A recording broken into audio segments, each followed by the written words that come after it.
Plato and the Theory of Forms.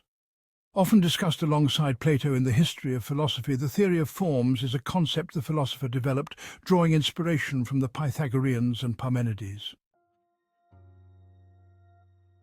In this sense, to understand the philosophical history of this concept, we first need to consider the Pythagorean understanding of forms.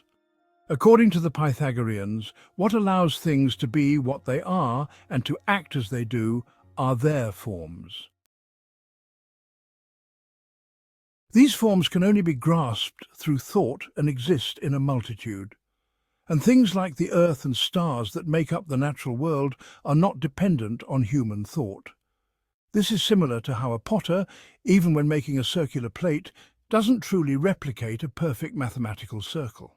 A circular pot cannot be perfectly circular. It's our eyes, unable to perceive the imperfections, that deceive us into seeing it as such. In this sense, forms are inherent in the way matter is arranged. Similarly, the Pythagorean understanding of mathematical forms was also conceived as inherent. Another proposition of the Pythagoreans that influenced Plato's theory of forms is the idea that things imitate numbers. Another philosopher who influenced the way Plato formulated his theory of forms was Parmenides. As we mentioned in earlier sections, Parmenides believed that our senses deceive us and that true reality is unchanging. The idea that truth can only be attained through thought, unlike the Pythagorean view, leads to a theory of forms based on reason. Drawing inspiration from his predecessors, Plato constructed his own theory of forms based on two problems. In this sense, he transforms the Pythagorean concept of inherence, derived from mathematical objects, into a concept of transcendence. While the Pythagoreans claimed that things imitate numbers, Plato argues that things partake in numbers.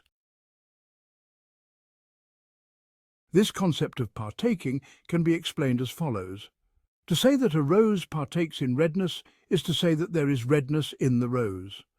It also means that there is other redness, which is not a part of the rose and exists outside of it.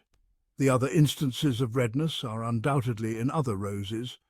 In this case, while the Pythagoreans present a transcendent framework, Plato's idea of partaking takes on an inherent quality.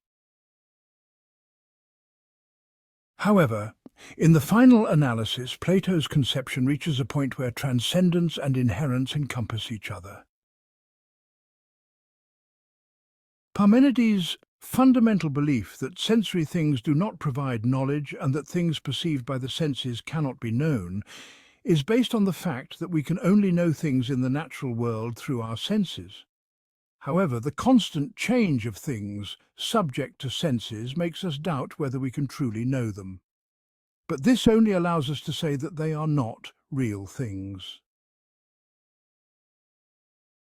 Indeed, for Plato, the proposition "the sun is not real" is not the opposite of the proposition "the sun exists."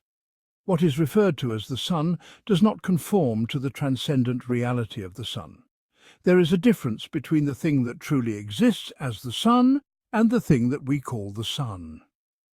These two problems that Plato tries to solve form the background of the theory of forms. The proposition used as a starting point in this case can be expressed as follows. Things in the sublunary realm have a transcendent reality from which they partake. One of the most famous ways he explains this problem is through the passages about the allegory of the cave in the Republic. Now consider the cave dweller.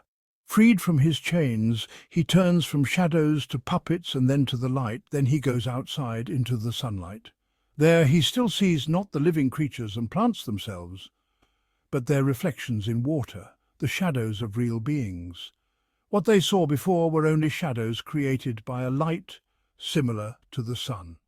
This is also the conclusion that the sciences we have reviewed will reach. In these passages, the place Plato envisions as the cave is the sublunar realm. What he means by something similar to the sun is the sun we see in the sublunar realm. In this case, the existence of the sun is not denied. Indeed, its resemblance to the sun shows that it is something that exists. However, this existing sun is something that partakes in the form of the sun and resembles it. Exiting the cave, reaching the thought of forms through philosophy, means turning from shadow to light, from the sun we see in the sublunar realm to the realization of the form of the sun. In the next stage, Plato concludes that everything has its own form. Therefore, two different objects cannot be derived from each other. We must accept that there is a difference in the thing that makes them what they are, that is, their forms. The method of attaining this form will be a thought purified from opinions. According to Plato, without resorting to the senses, through reason, we can attain the form of things and the good, both in the sublunar realm and the world of forms. These propositions that Plato discusses in various places are presented together in the Timaeus.